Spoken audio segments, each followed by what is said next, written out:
शास्त्राज्ञा करते हैं लालयेत 5 वर्षाणी, 5 वर्ष तक लाड़ करो।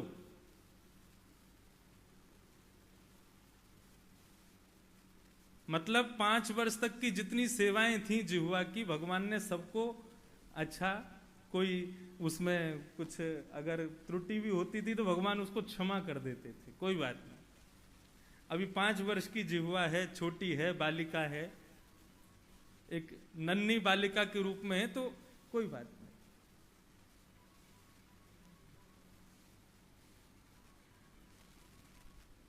लेकिन उसके बाद आज्ञा करते हैं 10 वर्षानी ताड़ेत, मतलब 5 वर्ष तो अब पूरे हो गए, अब आई है बारी, अब अगले 10 वर्षों तक क्या करना है? बोले ताड़ेत। अगले 10 वर्षों तक इस जीव को ताड़ना करनी है। ताड़ना करनी है मतलब, मैं आज सुबह 4 बजे तक पढ़ रहा था रुद्र गीत, आज रुद्र गीत का प्रसंग है, तो उस समय बस ऐसे स्मरण में चल रहा था कि 5 वर्ष पूरे हो रहे हैं, इसका भाव क्या रखा जाए, अगले 10 वर्ष तक क्या संकल्प लेना चाहिए। 5 वर्ष के लिए सब जगह छूट है कि ठीक है, आप यथा योग्य एक बालक की श्रेणी में आ गए, आप कर सकते हैं जैसी इच्छा, लेकिन अब बालक नहीं है जिह्वा। अब क्या ऐसा संकल्प होना चाहिए अगले 10 वर्षों के लिए? तो संकल्प यही आया कि अगले 10 वर्षों तक ये जिह्वा जो कुछ भी कहे और इस जिह्वा से निकले हुए शब्दों को जितने लोग भी सुने, वो सुनी हुई बात पर अमल करें, ये जिम्मेदारी मेरी है। केवल सुनकर के और उसको चले जाएं, यहां तक तो अभी 5 वर्ष तक आपको भी क्षमा थी, मुझको भी क्षमा थी, लेकिन अब नहीं। 5 वर्ष में भक्ति के हजारों पथिक बन गए। कितने सारे बालक, कितने सारे लोग, कितने सारे परिवार, भक्तिपथ परिवार मुंबई में है, भक्तिपथ परिवार इस कथा के जो मुख्य आयोजन करता, भक्तिपथ परिवार एडमंटन कनाडा के हैं, भक्तिपथ परिवार भरतपुर, भक्तिपथ परिवार खामगांव महाराष्ट्र में।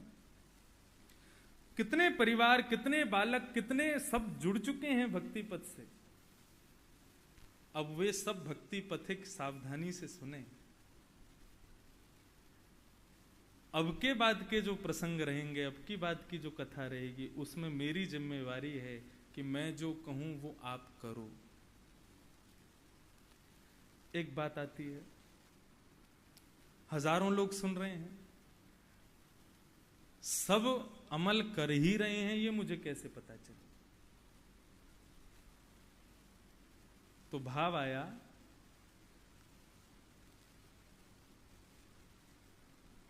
सबकी पूर्ति मुझ में ही है, तो मैं जो कहूं या मैं वही कहूं जो मैं कर सकता हूं, मैं वो कहूं जो मैं ही करूं। यदि मैं वही कह रहा हूं जो मैं अपने जीवन में, अपने आचरण में ला रहा हूं, तो उसके बाद मुझे दोष नहीं लगेगा। ये वक्ता का धर्म है। मंच से वही संभाषण करे जो वो खुद के जीवन में पालन कर सके, और यदि खुद के जीवन में पालन नहीं करता है और दूसरों को उपदेश, पर उपदेश वेलायाम सर्वे शिष्टा भवन्ति ही विस्मरन्ति तत्सर्वम, सब भूल जाते हैं जब खुद के ऊपर आती है। इसलिए इस व्यासपीठ के 5 वर्ष लाड़ के तो अब गए, अब 10 वर्ष तक क्या करना है? वही भाव कहना है जो मैं भी कर सकता हूं, जो मैं भी अपने जीवन में करता हूं। और यदा कदा कभी भागवत की प्रेरणा से ऐसा कोई भाव कथा मंच से निकले जो अभी तक मेरे आचरण में नहीं था, तो उसको कहने के बाद ये मेरा फर्ज बनता है कि उसको मैं अपने आचरण में लाऊं। इस संकल्प के साथ ये 5वां वर्ष मनाया जा रहा है। अब जितने भक्ति पथिक हैं, जितने भक्तिपथ परिवार के सदस्य हैं, वे लोग करेंगे तो उसमें मुझे बहुत प्रसन्नता है, लेकिन मेरा दायित्व तो अब बढ़ गया है, मुझ पर थोड़ा सा अब जिम्मेवारी मेरी बढ़ गई है। तो ऐसी ये पंचवर्ष की यात्रा आज 5वें वर्ष में प्रवेश कर रही है। श्री द्वारिका धाम में 2015 में प्रथम बार श्रीमद् भागवत कथा का आज का दिन मेरे लिए इसलिए भी श्रेष्ठ है क्योंकि आज के दिन मेरा एक जन्म हुआ कि मैं भागवत वक्ता प्रथम बार व्यासपीठ पर बैठा, और इसलिए भी श्रेष्ठ है आज के दिन मैं श्री वैष्णव परंपरा में दीक्षित हुआ था। आज मेरे पूज्य पिताजी महाराज आज के दिन ही 5 वर्ष पहले मेरी गुरु पदवी पर विराजमान हुए थे। वे मेरे गुरु पद पर आसीन हुए थे, तो मेरी गुरु दीक्षा का भी दिन है। तो इस प्रकार से अगस्त में जो जन्मदिन आता है उसमें तो एक ही बार जन्म लिया, लेकिन आज 20 जुलाई को 5 वर्ष पहले मेरे दो जन्म एक साथ हुए। एक तो वैष्णव परंपरागत हुआ, दूसरा श्रीमद् भागवत ने अपनी गोद में उठाया। मतलब एक तरफ तो गुरु ने गोद में बिठाया और दूसरी तरफ श्रीमद् भागवत ने गोद में बिठाया, तो दोनों ही दिन आज के दिन पूर्ण हुए। तो ये दिन क्यों ना मनाऊं मैं? जन्मदिन हर साल मनाते हैं, तो अपने जीवन के ये 2 जन्मदिन जो कि श्रेष्ठ हैं। 7 अगस्त को मेरा जन्म हुआ, केवल शरीर का जन्म हुआ, लेकिन बुद्धि का, विवेक का, ज्ञान का, भक्ति वैष्णवता का जन्म आज हुआ था। इसलिए आज का दिन बहुत श्रेष्ठ है। पंचवर्ष पूरे हो रहे हैं। जितने भी लोग वैष्णव, आप तो थे द्वारिका के कथा में, जो भी द्वारिका गए थे और द्वारिका की कथा से निरंतर इस भक्ति पथ परिवार से जुड़े हुए हैं, उन सबको बहुत बहुत शुभकामनाएं, बहुत बहुत वंदन, बहुत बहुत प्रणाम। आज श्रीमद् भागवत के एक अद्वितीय प्रसंगों का प्रारंभ मैं गुरु कृपा से कर रहा हूं। श्रीनाथ जी महाराज जब कभी भी उनका कोई विशेष श्रृंगार होता है, जैसे जन्माष्टमी का हो गया या देव उत्थान एकादशी का हो गया, हरियाली तीज का हो गया, जो भी विशेष दिवस होते हैं उसमें श्रीनाथ जी सप्तमाला धारण करते हैं। 7 माला ही भगवान पहनते हैं विशेष श्रृंगार में। भगवान के वांग्मय विग्रह श्रीमद् भागवत ने भी 7 मालाएं धारण की। श्रीमद् भागवत साक्षात भगवान का स्वरूप है और बहुत विशिष्ट स्वरूप है। लोग पंच गीतों को तो जानते ही हैं, लेकिन मुख्यतः श्रीमद् भागवत के 7 मुख्य गीत हैं, जिनमें सबसे पहला गीत है श्री रुद्र गीत।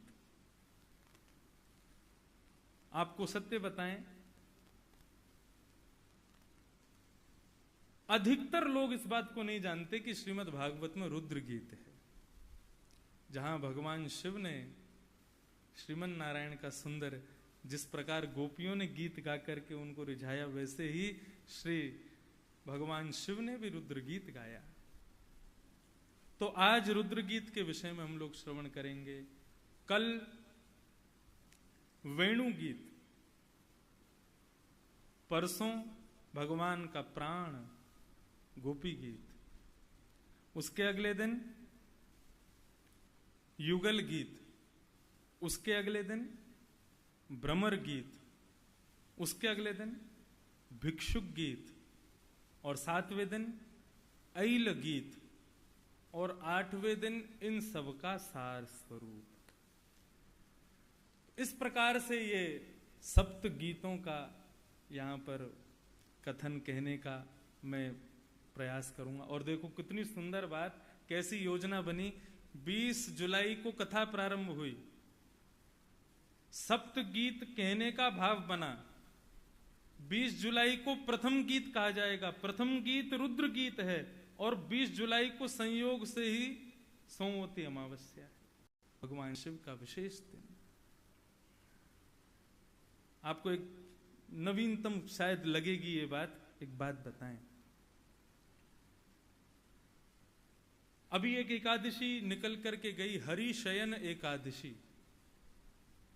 भगवान शयन करते हैं, देव सो जाते हैं, उसके बाद में ज्यादा शुभ कार्य आदि, शादी ब्याह के सुंदर मंगल कार्य नहीं होते, क्यों? भगवान शयन कर रहे हैं। एक जगह एक वैष्णव से सुना, भगवान बलि के यहां पर गए थे 3 पग जमीन लेने के लिए, तीनों लोगों को नाप लिया। बलि ने कहा कि प्रभु तीसरा पग मेरे सिर पर रख दो। भगवान ने कहा कि भैया तुम्हारे इस भक्ति से हम बड़े प्रसन्न, वरदान मांगो।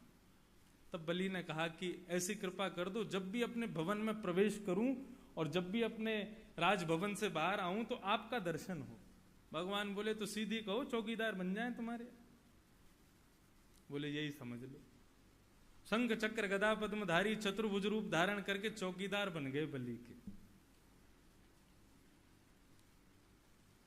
अब यही एकादशी, हरि शयन एकादशी का दिन आया। भगवान को नींद आती है। वैसे तो भगवान कभी शयन करते नहीं, समस्त उनको नींद आती नहीं, लेकिन फिर भी भाव है। तो हरि शयन एकादशी आनी थी तो सब देवता दौड़े दौड़े गए, भगवान आपके शयन का समय है, आपको शयन करना चाहिए। बोले कैसे करें? बलि को हमने कह रखा है कि भैया हम तुम्हारे यहां पहरेदारी करेंगे। क्या करें, कैसे करें? बोले कि मेरे समान कोई बलवान हो तो मैं उसको अपनी जगह पहरेदारी पे छोड़ सकता हूं। तब कैलाश के निवासी त्रिपुंडधारी भगवान शिव को आमंत्रण भेजा। शिव पधारे और शिव ने आकर के नारायण भगवान को प्रणाम किया। जय हो प्रभु, आप शयन में जाइए और देव उत्थान एकादशी शयन करिए, तब तक इस सृष्टि का पालन मैं करूंगा। तो हरि शयन एकादशी से लेकर के और देव उत्थान एकादशी तक भगवान शिव इस पृथ्वी के पालक, पोषक और संहारक के रूप में विराजते हैं। इसलिए शयन एकादशी के बाद में प्रारंभिक दिन जो हैं वो श्रावण के ही होते हैं। भगवान शिव नए नए राजगद्दी पर बैठते हैं तो रोज अभिषेक होता है उनका रोज अभिषेक होता है। तो मन बड़ा गदगद हो गया जब ये सारे संयोग एक साथ बन गए कि रुद्र गीत आ रहा है, सोमवती अमावस्या के दिन आ रहा है, भगवान शिव आज के दिन कण कण में व्याप्त होते हैं। सोमवार और अमावस्या दोनों एक साथ हमें, सोमवती अमावस्या। तो आज ये सुंदर संयोग बना, रुद्र गीत का हम सब लोग पाठ करेंगे, श्रवण करेंगे। बहुत सुंदर है, कुछ भाव बड़े अच्छे हैं। रुद्र गीत को आज तक किसी ने गाया नहीं, लेकिन आज गुरुदेव की कृपा से मैं उसको थोड़ा बहुत रात में ही 3-4 बजे मैंने सुरबद्ध किया, जैसा बन सका उसको गाने का प्रयास करूंगा। गीत क्यों? भगवान को गीत से बड़ा लगाव। भागवत में 7 गीत हैं जो मैंने आपको गिनाए। ये तो 7 मुख्य गीत हैं, 7 उपगीत और हैं छोटे छोटे छोटे छोटे। उनमें से एक गोपी गीत से पहले आता है प्रणय गीत। मेवं विभोर हति भवान गदितुम नृशंसम संत्यज्य सर्व विषयाम तव पाद मूलम। ऐसे छोटे छोटे गीत भी हैं, लेकिन ये 7 मुख्य गीत हैं। भगवान को गीत इतना प्रिय क्यों? और तो और जी 7 गीत सुनने के बाद भगवान से रहा नहीं गया। महाभारत युद्ध क्षेत्र में जाकर के भगवान ने भी गीत गाया, भक्तों ने गाए तो वो गीत बन गए, और भगवान ने भक्त को समझाने के लिए गाए तो वही गीता बन गया। गीत की इतनी महानता, इतनी विशेषता क्यों? एक शास्त्र का श्लोक है, गले रत्नम गीतम गगन तल रत्नम दिनमणि निशारत्नम चंद्र शयन तल रत्नम शशिमुखे। नदी रत्नम गंगा नृपति कुल रत्नम रघुकुलम सभारत्नम वेद्या श्रवण तल रत्नम हरि कथा। बहुत सुंदर श्लोक। मैंने जब पहली बार सुना तो भी मेरे रोए खड़े हुए, और अब भी बोल रहा हूं तो भी रोए खड़े हो गए। इतना सुंदर श्लोक। गले रत्नम गीतम, गले का रत्न, गले में पहनने सुंदर सुंदर आप आभूषण पहनो, स्वर्ण के सुंदर जवाहरात पहनो, उससे गले की शोभा नहीं है। गले रत्नम गीतम, गले का रत्न क्या है? बोले गीत। गीत के भाव में केवल गायन नहीं आता, गायन आता है। भगवान क्या कहते हैं? नारद जी ने कहा अपना एग्जैक्ट एड्रेस दे दो मेरे को, निस्संदेह, जहां पर मुझे पूर्ण विश्वास हो जाए कि नहीं आप मिलोगे ही मिलोगे, आप बैठे ही हो वहां पर, ऐसा मुझे स्थान बताओ। आप तो सब जगह बैठे हो, लेकिन एक जगह मुझे बताओ जहां पर आप किसी भी कीमत पर मिलोगे। अगर कभी इमरजेंसी आ जाए मुझको और आपकी जरूरत हो, मैं दौड़ करके जाऊं, तो आप कौन सी जगह मिलोगे? भगवान कहते हैं मद भक्ता यत्र गायंती तत्र तिष्ठामि नारद। नारद, मेरा भक्त जहां मेरा गुणानगान कर रहा हो, मेरी कथा का गान कर रहा हो, मेरे भजन का कीर्तनों का गान कर रहा हो, एक बार को तू वैकुंठ जाएगा, वहां मैं नहीं मिलूंगा।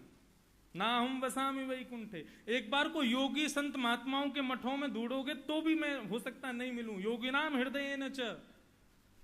लेकिन हाँ, चार भक्त बैठ के मेरा भजन कर रहे हो, मेरी कथा का गान कर रहे हो, कीर्ति का गान कर रहे हो, नारद निस्संदेह भक्ति का चश्मा लगा करके आएगा तो तुझे वहीं मिलूंगा मैं, हो ना हो। हमारी मैया की गोद में बैठे हो लेकिन दिख नहीं रहे, हमारी पीछे मसनत पे दोनों टांग लटका के बैठे हो, दिख ही नहीं रहे। कहो तो मनीष की गोद में बैठ के तबला बजा रहे हैं, दिख ही नहीं रहे हैं। ब्राह्मणों के बीच में बैठ करके सुंदर नारायण कवच भागवतम का पाठ कर रहे हो, लेकिन दिख ना रहे। हो सकता है पिताजी के कंधे पर और पद्दी पर लटक करके बैठे हो, लेकिन दिख नहीं रहे। विश्वास करोगे ना, तो यहां इस समय श्री गिरधर लाल जी भले ही ऊपर कक्ष में विराज रहे हैं, लेकिन वो अपने अदृश्य रूप से आपके बगल में ही बैठे। कहीं और कहा होता तो नहीं मानता, लेकिन भगवान स्वयं कह रहे हैं मद भक्ता यत्र गायंती तत्र तिष्ठामि नारद। मैं वहां बैठा हूं, निश्चित ही बैठा हूं, उसमें संदेह नहीं है।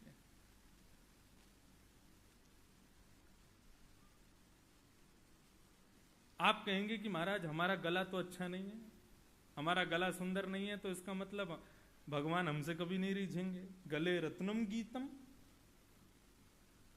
तो जरूरी नहीं है कि गले का रत्न गायन से ही होगा। आप सुंदर मृदुभाषी बन सकते हैं, अच्छा बोलो, प्रिय बोलो। या फिर एक बात कहूं, जब बोलो सो हरि कथा। या तो बोलो ही मत, लेकिन जब भी मुख से ये दोनों होठ खुले, जिह्वा बोले, तो कोई सुंदर बात ही निकले। मैं सुनने वाले की दो चीज हमारे पूज्य नाना जी कहते थे, आज उनका भी स्मरण, मुझे व्यासपीठ पर बैठाने में बहुत योगदान मेरे पूज्य श्री नाना जी का, पंडित श्री किशन लाल शास्त्री जी। मेरा सौभाग्य कि उनकी बड़ी इच्छा थी कि मैं कथा उनको सुनाऊं, लेकिन ऐसा दुर्भाग्य तो नहीं कहूंगा, लेकिन हाँ इतनी तपस्या नहीं थी कि और सुना सकता। केवल एक ही कथा वो द्वारिका की सुन पाए थे। वे कहते थे लाला सदैव ऐसो बोलियो कि सुनवे वारे की या तो आह निकले या फिर वाह निकले, या तो आहा आहा करतो रह जाए या वाह वाह करतो रह जाए, ऐसो ही बोलियो। तो जब कहो सो हरि कथा, गले रत्नम गीतम। भगवान की गुणानवाद ही गीत है। आप कहें अरिजीत सिंह के गाने और बड़े बड़े फिल्म सितारों के गाने, वो गाने हैं, गीत तो हरि कथा है, हरि चर्चा ही गीत है। ये साधारण ये सब मन को रिझाने वाले ये गीत नहीं है, ये गाने हैं। गीत तो केवल हरि कथा। तो गले का रत्न क्या है? गले रत्नम गीतम। ये 7 गीत जो मैं आज सुनाऊंगा अगले 8 दिनों तक, जितने भी भक्ति पथिक हैं, कई लोग कहते हैं हम भक्ति पथ से जुड़ना चाहते हैं, ठीक है जुड़ो, मैं बता रहा हूं क्या करना। बोले 7 गीत याद करो, गले का हार बनाओ, ये 7 हार गले में पहन लो, इनको याद कर दो। और गगन तल रत्नम दिनमणि। आकाश का रत्न क्या है? ये दिनमणि सूर्य, ये आकाश का रत्न है, आकाश का आभूषण है। लोग कहते हैं आपने कभी भगवान को देखा? 5 साल हो गए कथा करते हुए, अपने जंगले से बाहर झांको, ये आकाश में जो सूर्य है साक्षात श्रीमन नारायण का स्वरूप है। चलते फिरते नारायण हैं ये, सुबह से शाम तक घूमते हैं, आपके सामने दिखाई देते हैं, ये साक्षात नारायण है। तो गगन तल रत्नम दिनमणि और निशारत्नम चंद्र। रात्रि का मणि, रात्रि का रत्न क्या है? बोले चंद्रमा, ये रात्रि का रत्न है। रात्रि में, आज तो अमावस्या है, आज तो दर्शन नहीं होंगे, लेकिन जब पूर्णिमा के चंद्रमा उदयमान होते हैं तो आकाश की शोभा ही बदल जाती है। शशि रत्नम निशारत्नम चंद्रमा और शयन तल रत्नम शशिमुखी। घर का आभूषण कौन है? घर का आभूषण गृहिणी, वो घर का आभूषण है। नदी रत्नम गंगा। नदियों में रत्न कौन है? नदियों में रत्न गंगा है। पूज्य पिताजी महाराज सुना रहे थे कथा में, सूरदास जी महाराज से कहा गया कि नदियों में सर्वश्रेष्ठ जल किसका है? सूरदास जी बोले यमुना जी का। बोले आप कह रहे हो यमुना जी का जल श्रेष्ठ है और शास्त्र कहते हैं गंगा जी का जल श्रेष्ठ है। बोले आपने पूछा नदियों में जल किसका श्रेष्ठ, तो जल श्रेष्ठ तो यमुना का है, गंगा तो अमृत है, वो जल नहीं है। जल तो श्रेष्ठ यमुना का है, लेकिन गंगा कौन है?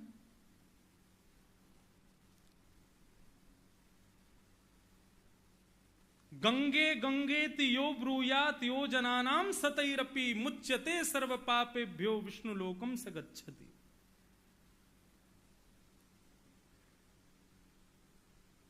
भगीरथ जी के, भगीरथ जिन जो गंगा जी को लेके आए, उनसे पहले 3 पीढ़ियां गई गंगा जी को बुलाने, तपस्या की, गंगा जी नहीं आई। 3 पीढ़ियां तपस्या कर करके हिमालय में ही प्राण त्याग दिए उन्होंने, लेकिन गंगा जी नहीं आई। जैसे ही भगीरथ जी तपस्या करने लगे, बोले कि अरे भैया 3 पीढ़ियां निकल गई, 3 परिवार के दीपक हमको बुला के बुझ गए यहीं पर, अब हमको जाना चाहिए। गंगा जी नहीं आ रही थी, उसके पीछे कई कारण बताते हैं। गंगा जी कह रही थी कि भाई हम आएंगे तो दुनिया के लोग पाप करके हम में धो दिया करेंगे, हमारा अत्यंत पवित्र जल उसको लोग सब मैला कर देंगे। तब भगीरथ जी ने कहा कि माते आप ऐसा विचार क्यों करती हैं कि केवल पापी नहाएंगे? पापी स्नान करके जाएगा, अपने पापों को धो के जाएगा, तभी कोई पुण्यात्मा नाम जप करके, तपस्या करके, माला जप करके, कथा सुन करके, तीर्थ यात्रा करके आप में स्नान करने आएगा। जैसे ही वो स्नान करेगा तो पापी जो अपने पापों को धो करके गया है, वो पाप का जल जैसे ही उस पुण्यात्मा का स्मरण कर स्पर्श करेगा, स्पर्श करते ही वो पाप ध्वस्त हो जाएगा, नष्ट हो जाएगा। पापी यदि अपने पापों को आप में धो रहा है, आपको मैला कर रहा है, तो पुण्यात्मा भी तो आएगा। ये सब बातें कही गई, तब गंगा जी ने स्वीकृति दी, ठीक है हम आएंगी। गंगा जी जैसे ही निकलने लगी, कौन है? विष्णुपदी हैं। चरणों से निकली गंगा प्यारी, जिसने सारी दुनिया तारी। इधर देखो सब लोग, सावधानी से कथा सुनो, बिल्कुल शांति पूर्वक। जितने लोग टीवी पर और फोन में भी देख रहे हैं, वो भी इधर उधर मत देखो, सब इधर बैठ के सावधानी से कथा सुनो। गंगा जी जैसी प्रारंभ निकलने लगी महाराज, वैकुंठ से प्रारंभ हुई, ब्रह्मा जी ने अपने कमंडल में भर लिया। विष्णुपदी हैं, चरणामृत है। ब्रह्मा जी के कमंडल से जैसे ही ब्रह्मलोक का भेदन करते हुए पृथ्वी पर हिमालय की ओर प्रस्थान कर रही थी गंगा, भगवान शिव का तीसरा नेत्र खुल गया। क्यों? बोले हमने सुना है इस गंगा को बुलाने के लिए तीन लोगों ने अपना जीवन समर्पित कर दिया, और ये इतने दिनों बाद अब जा रही हैं। कुपुत्रो जायेत क्वचिदपि कुमाता न भवति। मां के हृदय में तो दया होती है, एक बार में ही चला जाना चाहिए था। ये तीन पीढ़ियां बीत गई, अभी तक नहीं गई। शंकर जी ने अपनी जटा खोल करके गंगा जी को जटा में बांध लिया। गंगा जी रोने लगी, बोले कि प्रभु ऐसा मत करो, हमको जाने दो। गंगा जी बोले एक बात बताओ। शंकर जी बोले तुम मां हो, और मां का हृदय बहुत कोमल होता है, आप इतनी निष्ठुरता कैसे दिखा सकती हैं? बोले अब नहीं करूंगी, मुझे क्षमा कर दो। भगवान ने सारे देवता बुलाए, शिव जी ने, और सबसे कहा कि देखिए कलयुग में लोगों पर समय नहीं रहेगा, यदि वो थोड़ा सा भी आपका स्मरण कर लिया करें तो आप लोग प्रसन्न हो जाना। सबने अपनी अपनी बात कह दी। बोले कि हम पे तो तेल ही चढ़ा देना। शनि भगवान बोले हम पे कोई तेल ही चढ़ा देगा, हम उसी से खुश हो जाएंगे। किसी ने कहा अगरबत्ती जला देंगे, हम उसी से खुश हो जाएंगे। किसी ने कहा हम पर एक पुष्प चढ़ा देंगे, हम उसी से खुश हो जाएंगे। सबने अपने अपने भाव कहे। सूर्य नारायण ने कहा कुछ नहीं, बस दिन में उठ करके मुझे जल से बस 3 बार अर्घ दे दे, मैं उसी से ही प्रसन्न हूं। सबने अपनी अपनी बातें कही। तब जटा में विराज रही गंगा ने कहा कि मैं भी कहती हूं, गंगे गंगे तियो ब्रूयात यो जनानाम सतैरपि मुच्यते सर्व पापेभ्यो विष्णु लोकम सगच्छति। मेरे तट पर आकर के स्नान करना आवश्यक नहीं है। यदि 100 योजन दूर से भी व्यक्ति अपने घर पर बैठ करके साधारण जल से स्नान करते हुए गंगा गंगा गंगा ऐसा उच्चारण करेगा, तो वो बाल्टी का जल, वो नल से आने वाला जल, वो साधारण जल भी गंगा जल हो जाएगा, और उसमें स्नान करके उसके सारे पाप नष्ट हो जाएंगे। विष्णु लोकम सगच्छति। जब इतना बड़ा वरदान गंगा ने दिया, तब जटा शंकरी, जटा से गंगा प्रकट हो गई। तो नदी रत्नम गंगा, नदियों में रत्न कौन है? गंगा। नृपति कुल रत्नम रघुकुलम। राजाओं के जितने भी कुल परंपरा हमने देखी, उन राज कुल परंपरा में सर्वश्रेष्ठ परंपरा है प्रभु श्री राम रघुकुल। वो सबसे, वो रत्न है राज्य गद्दी का। और सभारत्नम विद्या।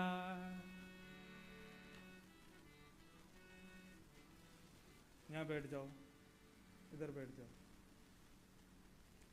सभारत्नम विद्या। सभा का रत्न क्या है? 4 लोगों से लेकर के 4 लाख लोग एकत्रित हों, उसको सभा ही कहा जाता है। सभा का रत्न है विद्या।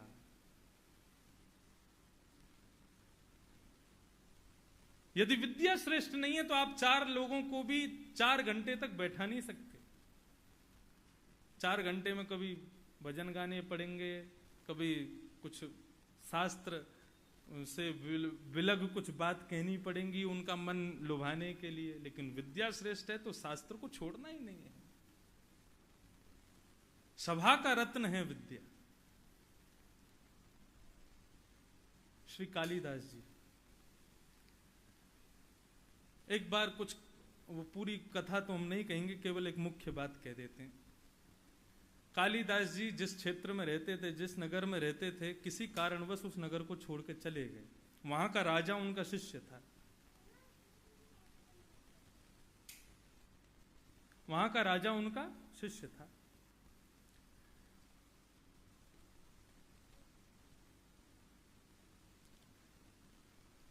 तो राजा ने अपने गुरुदेव का स्मरण करते हुए, बहुत सावधानी से सुनिएगा, अपने गुरुदेव का स्मरण करने के लिए और उनको वापस बुलाने के लिए उनकी खोजबीन करी, लेकिन कालिदास नहीं मिले। जब कालिदास नहीं मिले तो राजा ने एक युक्ति अपनाई,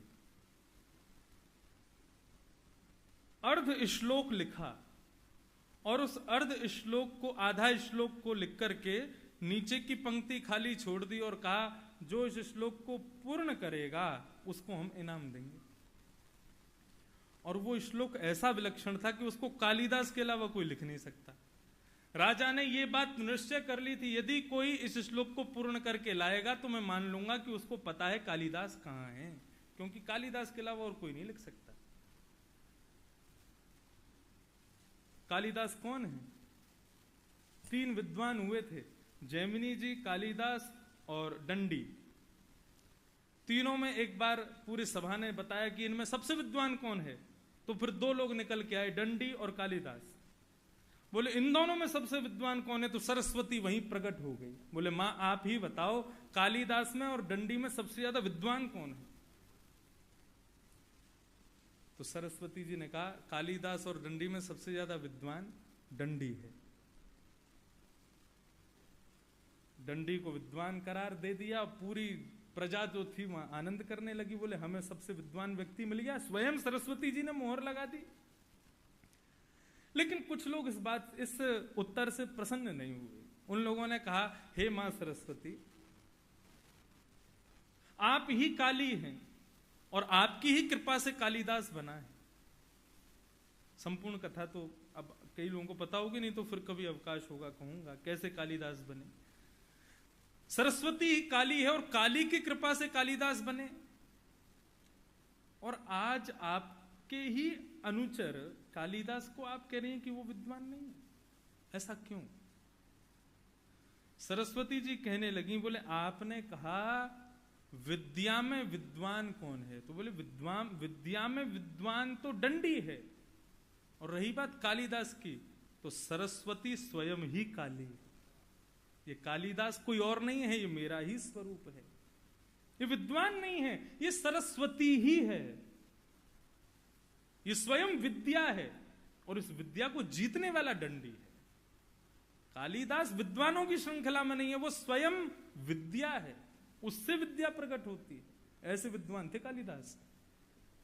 तो राजा ने आधा श्लोक लिख करके नगर में लिखवा दिया। बोले जो पूरा करेगा उसको 10 सोने की मोहर दूंगा। सब लोग श्लोक देखते और 10 सोने की मोहर मतलब कुछ करना ही नहीं है, जीवन पर्यंत उसी के भरोसे रह जाएंगे। एक नगर की वैश्या उस नगर में आई, उसने वो श्लोक देखा और वो समझ गई। बोले इस श्लोक को पूर्ण करने की सामर्थ्य केवल कालिदास में, कालिदास हमारे नगर में रहते हैं, मैंने ऐसा सुना है। उस श्लोक को लेकर के अपने नगर में गई और अपने घर के बाहर अपना सुंदर चित्र बनवा करके उसके सामने वो श्लोक लिख दिया। श्लोक क्या है? कमले कमलोत्पत्ति श्रूयते न तु दृश्यते। श्लोक क्या है? राजा ने लिखा है कमले कमलोत्पत्ति श्रूयते न तु दृश्यते। कमल से कमल उत्पन्न होता है, ये केवल सुना गया है, देखा कभी नहीं गया। आपने कभी देखा कमल में से कोई और कमल निकल गया हो? कभी देखा? वही बात सोने में सुहागा, कभी देखा? केवल सुना ही गया। तो राजा ने कहा कमल से कमल उत्पन्न होना, यह बात केवल कही जाती है, इसका कोई प्रमाण नहीं है, किसी ने देखा नहीं है। श्लोक वैश्या ने अपने घर के बाहर लिख दिया और श्लोक से पहले अपना सुंदर चित्र बनवाया। कालिदास एक दिन ऐसी भ्रमण कर रहे थे, भ्रमण करते हुए उस नगर में उस वैश्या के घर के सामने से निकले तो श्लोक को देखा, श्लोक को पढ़ा, श्लोक को पढ़ने के बाद उस वैश्या के चित्र को देखा और चित्र को देख करके कालिदास ने तुरंत कलम उठाई और उसके ऊपर चढ़ गए और वहां खड़े होकर के उन्होंने उस श्लोक को पूर्ण किया। कमले कमलोत्पत्ति श्रूयते न तु दृश्यते। कालिदास नीचे लिखते हैं बाले तब मुखाम भोज कथ इंद्रवरद्वयम। श्लोक की पूर्ति कैसे की? कालिदास कह रहे हैं कमल से कमल उत्पत्ति होती है, ये केवल सुना गया है, देखा नहीं गया। कालिदास ने चित्र को देख करके लिखा है, हे बाले, हे बालिके, तुम्हारे मुख रूपी कमल पर दो कमल रूपी नयन प्रकट हुए हैं, ये कमल से कमल उत्पन्न हुए तो हैं। तुम कैसे कह सकती हो कि कमल से कमल उत्पन्न नहीं होता? हम उस वैश्या को क्यों लें? हमारे गिरधर लाल का मुख कमल है और उस मुख कमल पर दो कमल नयन है ना, कमल पर कमल उत्पन्न। सभा रत्नम विद्या, सभा का रत्न क्या है? विद्या। और श्रवण तल रत्नम हरि कथा, कानों का रत्न ये कुंडल नहीं है, कानों का रत्न। श्रवण पुटेशु समृतम, पूज्य पिताजी महाराज कह रहे थे। मैं अपनी कथा में कहा करता हूं भैया ये दो दोने मिले हैं और दोना चांदी की कटोरी मुझको आप दो तो खाली पड़ी रहे तो क्या शोभा, उसमें बढ़िया खीर होनी चाहिए ना, तभी तो चांदी की कटोरी का फायदा है। भगवान ने दो तुमको बढ़िया, ये देखो, ना चांदी के, ना सोने के, ना किसी के, अलग ही धातु के हैं, पंच तत्वों के कान दिए भगवान ने, कितने सुंदर दोना दिए हैं। लेकिन या दोना में तुम खीर भरोगे तो कान बर्बाद है जाएगो। ये दोना काय के लिए दियो है? अपनी कथा रूपी अमृत इसमें भर भर के पियो। प्रत्येक इंद्रिय को देखो आप, प्रत्येक इंद्रिय की आकृति संसार के किसी क्रिया के भोग में परिलक्षित हो जाएगी, लेकिन कान, समझ रहे हैं मेरी बात को? प्रत्येक इंद्रिय की आकृति संसार के किसी भी वस्तु के लिए वो घट जाएगी। आंख भगवान ये संसार को देखने के काम आ जाएंगी, नासिका सूंघने के काम आ जाएगी, जिह्वा रस के काम आ जाएगी, हाथ देने करने काम करने के काम आ जाएंगे, पैर चलने के काम आ जाएंगे, बाकी सब इंद्रियां सब काम आ जाएंगी। कान का है काम के? सुनने वाली वस्तुओं ने बाहर का ढांचा का है काम का? ये तो केवल अंकित किया है भगवान ने, बोले कि मैंने दोनों इसलिए बनाए कि इनको भरो। किससे भरो? बोले श्रवण तल रत्नम हरि कथा, मेरी कथा से इनको भरो। तो इसलिए गीत, ये सप्त गीत, उन सप्त गीतों पर ही अगले 8 दिन तक हम लोग चर्चा करने वाले हैं। आइए रुद्र गीत की ओर हम लोग प्रस्थान करें। रुद्र गीत की पहले भूमिका सुने, भगवान शिव ने कैसे कैसे इसको गाया। मैंने भी पहली बार आज कह रहा हूं रुद्र गीत, आज तक मैंने भी कथाओं में, क्योंकि समय का अभाव ऐसा रहता है कि हम कह ही नहीं पाते। और मैंने रात्रि भर में अनेक विद्वानों की पुस्तकें मेरे पास हैं, मैंने सबके भाव देखे, लेकिन रुद्र गीत पर किसी ने विशेष विवेचना कोई नहीं कर पाया। की होंगी शायद मेरे अवलोकन में नहीं आई, लेकिन रुद्र गीत बहुत सुंदर है, जब पढ़ा तब पता चला।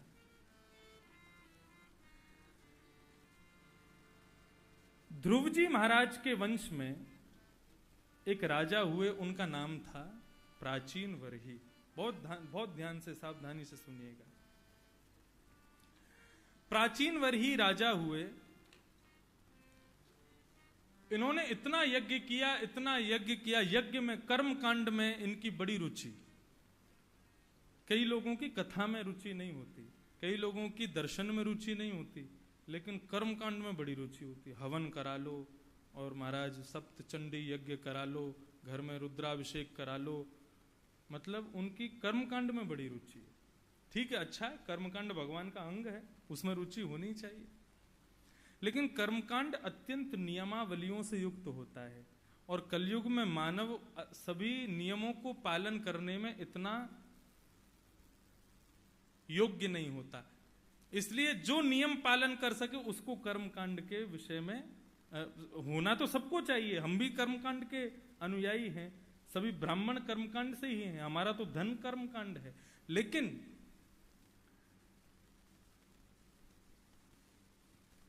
ये भक्ति, ये भगवान की कथा स्वरूप, यहां नियम उतने नहीं होते।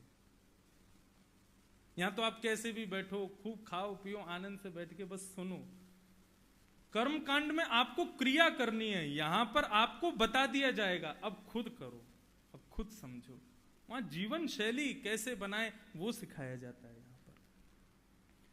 तो प्राचीन वरही राजा की कर्मकांड में बड़ी रुचि थी। यज्ञ करते थे, इतने यज्ञ करते थे कि उनके यज्ञ करने की वजह से जो कुशा थी वो पूर्व की ओर झुक गई अधिकतर, इसलिए उनका नाम प्राचीन वरही पड़ गया। यज्ञ तो करते थे, लेकिन कैसे करते थे? यज्ञेषु वितन्वतः, हिंसात्मक यज्ञ करते थे। अपने यज्ञ के माध्यम से देवताओं को प्रसन्न करने के लिए पशु वध कर देते थे, और जो कि उत्तम बात नहीं है।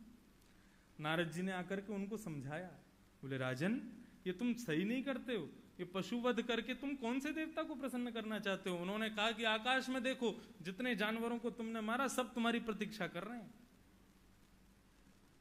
हम जिस किसी को भी कष्ट पहुंचाते हैं, जिस जीव को, वो या तो जीते जी उसी जन्म में हमसे बदला ले लेगा, नहीं तो वो हमारी प्रतीक्षा कर रहा है, आओ तुम्हारा भोग हम लगाएंगे, तुमने हमारा लगाया। प्राचीन वरही राजा को नारद जी ने समझाया, वो नहीं माने। यज्ञ करने के लिए साफ सुथरे बन के नहा धो करके जाते थे, लौट करके आते खून में लथपथ।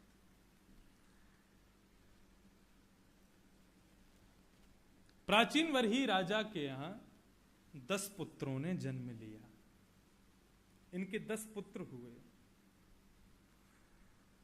तुल्य नाम व्रता सर्वे धर्मस्नाता दशा भवन।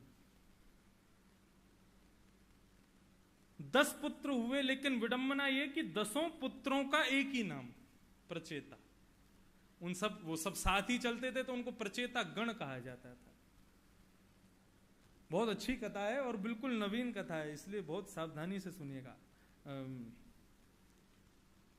मालकोश प्रचेता गण।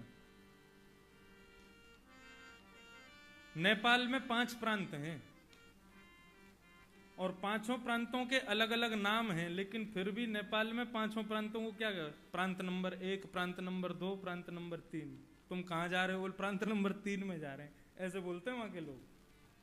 नाम अलग अलग हैं, लेकिन फिर भी वहां सबको प्रांत ही कहा जाता है बस। कितने?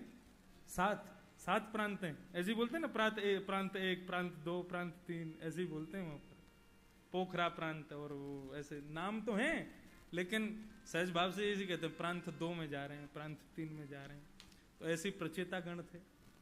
10 भाई थे, लेकिन उनके सबके नाम एक जैसे, एक ही नाम था। और ऐसा हुआ क्यों?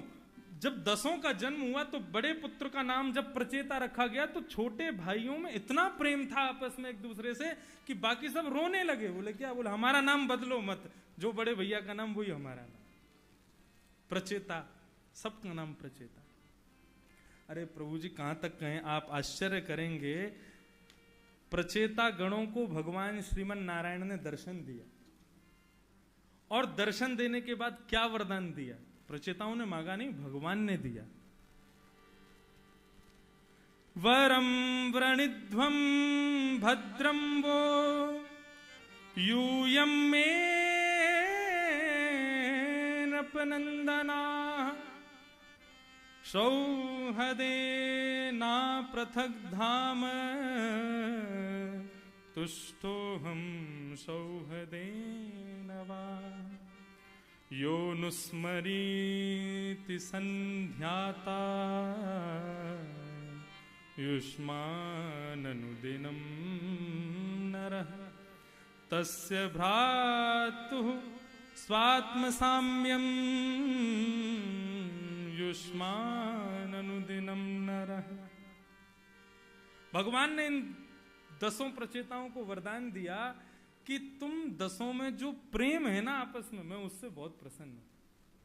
भाइयों में प्रेम नहीं दिखाई देता, लेकिन तुम 10 आपस में एक दूसरे से जो प्रेम करते हो उससे मैं बहुत प्रसन्न हूं। और मैं वरदान देता हूं कि आने वाले समय में एक घर में अधिक भाई रहते हैं, यदि उनमें क्लेश होता हो और यदि वो क्लेश को शांत करना चाहते हैं, तो यदि तुम्हारा स्मरण कर लेंगे तो उनके क्लेश नष्ट हो जाएंगे।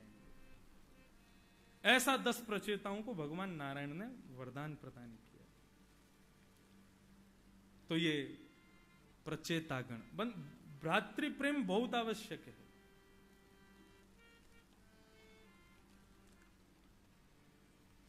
रावण मरकर के धरती पर गिर गया।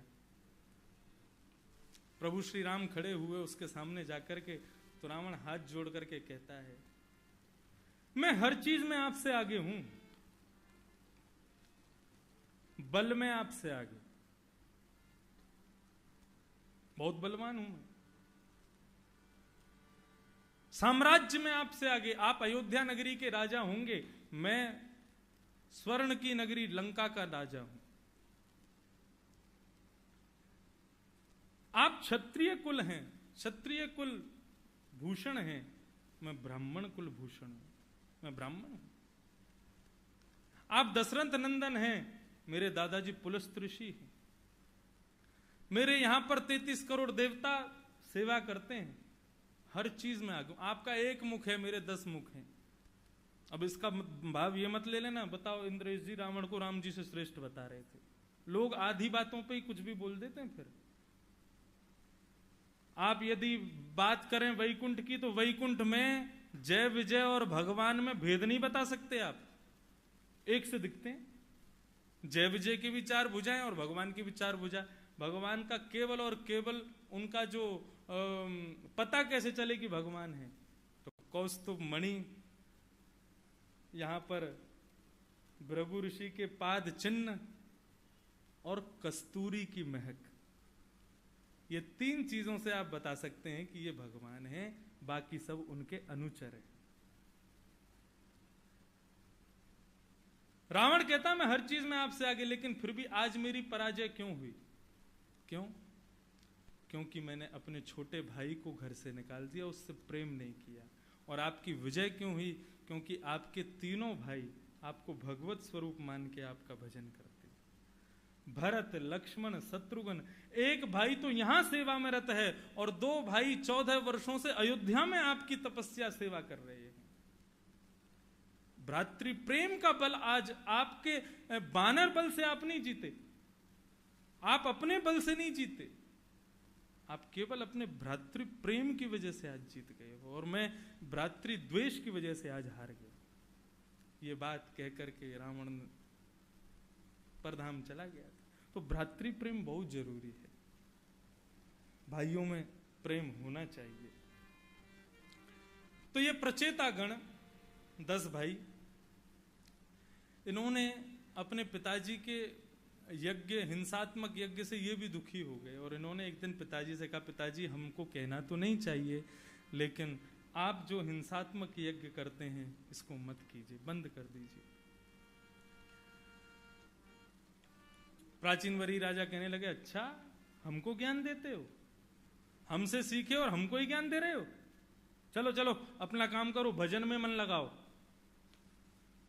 गुरुर आज्ञा गरीयसी, पिता की आज्ञा का पालन करना चाहिए। और आज्ञा मान करके 10 प्रचेता वन में चले गए। बहुत सावधानी से सुनो आशावरी। 10 प्रचेता वन में जा रहे थे। वन में भ्रमण करते करते जाने लगे, तभी समुद्र किनारे पहुंचे तो समुद्र किनारे उन्होंने एक सरोवर को देखा।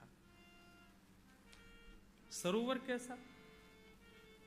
सरोवर में नील कमल, दंत कमल, स्वर्ण कमल, चांदी के कमल दुनिया में जितने कमल हैं सब कमलों से युक्त वो सरोवर, और इतना विशाल सरोवर कि मानो ऐसा लग रहा हो कि कोई समुद्र है क्या। अनुभव कीजिएगा उस परिस्थिति को। ये रुद्र गीत की भूमिका है। कमलों को देखकर के 10 प्रचेता रुक गए, देखने लगे, बोले ये क्या हो रहा है। इतने में ही क्या हुआ, डुमडुमियां बजने लगी, मृदंग बजने लगे, कांसे बजने लगे, सुंदर सितार वादन होने लगा, अप्सराएं नृत्य करने लगी, गाजे बाजे बजने लगे, आकाश मार्ग से पुष्प वर्षण होने लगा। प्रचेता बोले ये हो क्या रहा है। और तभी उस कमल सरोवर के मध्य से अपने अनुचरों को लेकर के भगवान शिव का प्रादुर्भाव होता है। बोलो देवादिदेव महादेव शंकर भगवान की जय। भगवान शिव का प्रादुर्भाव हुआ। श्रीमद् भागवत में यहां भगवान रुद्र प्रकट हो रहे हैं, शिव प्रकट हो रहे हैं। उनका जो स्वरूप का वर्णन किया गया है अद्भुत। रुद्राष्टाध्यायी में एक श्लोक है, वो श्लोक और भागवत का जो स्वरूप बताया वो दोनों समान है। कैसे लग रहे हैं कि ध्याये नित्यम महेशम रजत गिरिनिभम चारु चंद्रावतम शम। सब लोग हाथ जोड़ के शंकर जी का ध्यान करो।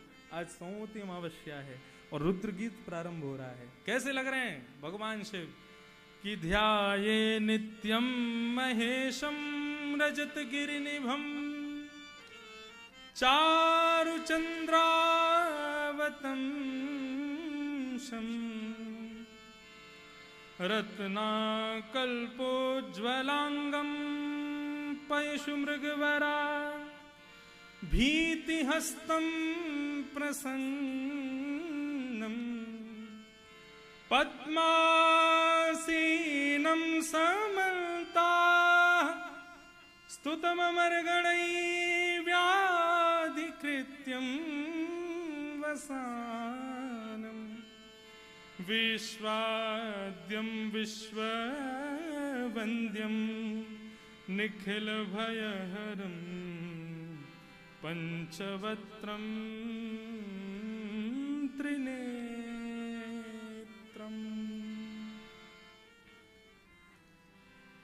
प्रचेता गणों के सामने जब ऐसा अनुभव होने लगा, मृदंग बजने लगे, गाजे बाजे बजने लगे, सुंदर सुगंधी आने लगी, तभी उन्होंने देखा कमल उस सरोवर के मध्य में से अपने अनुचरों को लेकर के भगवान शिव प्रकट हो रहे हैं। वर्णन करते हैं कैसे हैं शिव, कैसा स्वरूप है उनका।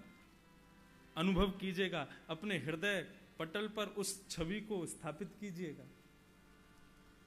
ध्याये नित्यम महेशम रजत गिरिनिभम। भगवान शिव का स्वरूप कैसा है। कई लोगों के बहुत संदेह दूर होंगे इस बात से। कई लोग ऐसा समझते हैं कि भगवान शिव का स्वरूप नील वर्ण का है। नहीं, रजत गिरिनिभम, चांदी जब चमकती है तो जैसा चांदी का रंग है वैसा भगवान शिव का रंग है। कर्पूर गौरम करुणावतारम। कई लोग इस श्लोक को सुनते ही तुरंत आरती जला देते हैं महाराज। कई जगह मैंने देखा है, विदेशों में भी बस इतना बोले कर्पूर गौरम। आरती कहां है, आरती लाओ, कर्पूर गौरम बोल रहा है। अरे भगवान शिव का स्वरूप बताया। किसी ने पूछा भगवान कैसे, बोले गोरे हैं। कैसे गोरे, बोले कैसे गोरे, कपूर जैसे गोरे। तो बोलते कर्पूर गौरम, कपूर जैसे गोरे। अगर भगवान शिव नीले होते तो उनके गले का नीलकंठ कभी दिखाई देता? कभी नहीं दिखता, वे गोरे हैं।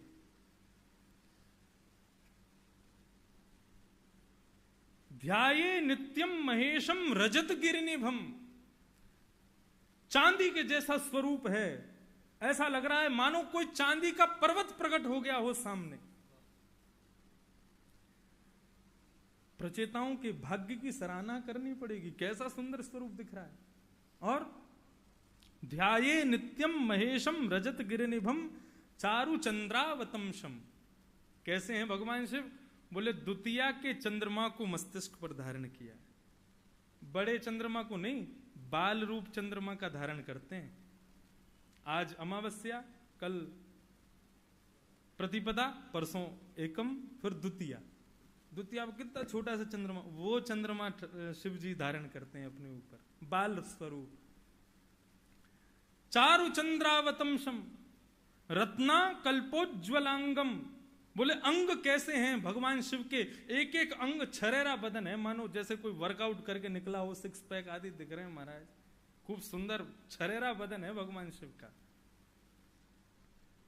और एक एक अंग है कैसा, बोले जिस प्रकार स्वर्ण को आप अग्नि में थोड़ी देर रखने के बाद निकालोगे तो स्वर्ण की चमक इतनी तीव्र होती है कि उसको देख नहीं सकते, ऐसा एक एक अंग चमकता है भगवान शिव का। रत्ना कल्पोज्वलांगम पयुष मृगवरा, मृग चर्म हाथ में लिए हैं, और भीति हस्तम प्रसन्नम, हाथ से आशीष देते हुए प्रसन्न मुद्रा में खड़े हैं भगवान शिव।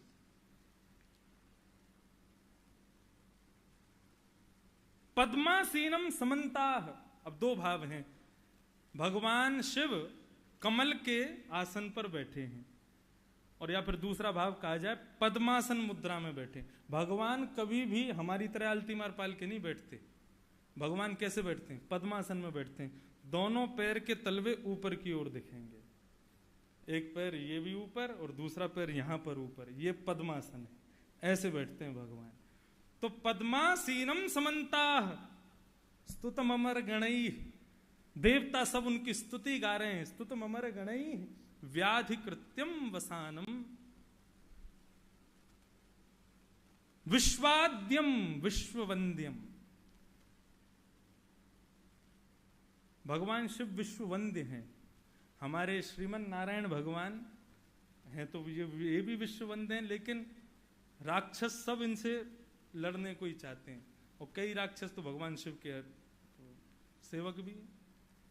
भगवान शिव के एक आदि शत्रु हैं, दक्ष हो गए आदि आदि, लेकिन जितने भी राक्षस अधिकतर सब नारायण के शत्रु, और अधिकतर सब शिव के शिष्य। तो विश्वाद्यम विश्ववंद्यम, विश्ववंद्यम एक बार को हमारे श्रीमन नारायण भगवान है तो सही, लेकिन पॉपुलैरिटी भगवान शिव की ज्यादा है। विश्ववंद्यम निखिल भय हरम, पूरे ब्रह्मांड के भय को नाश करने वाले।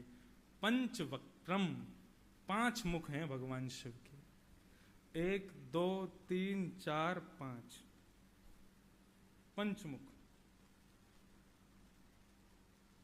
काठमांडू नेपाल में भगवान का पंचमुख रूप विराज रहा है, पशुपतिनाथ भगवान।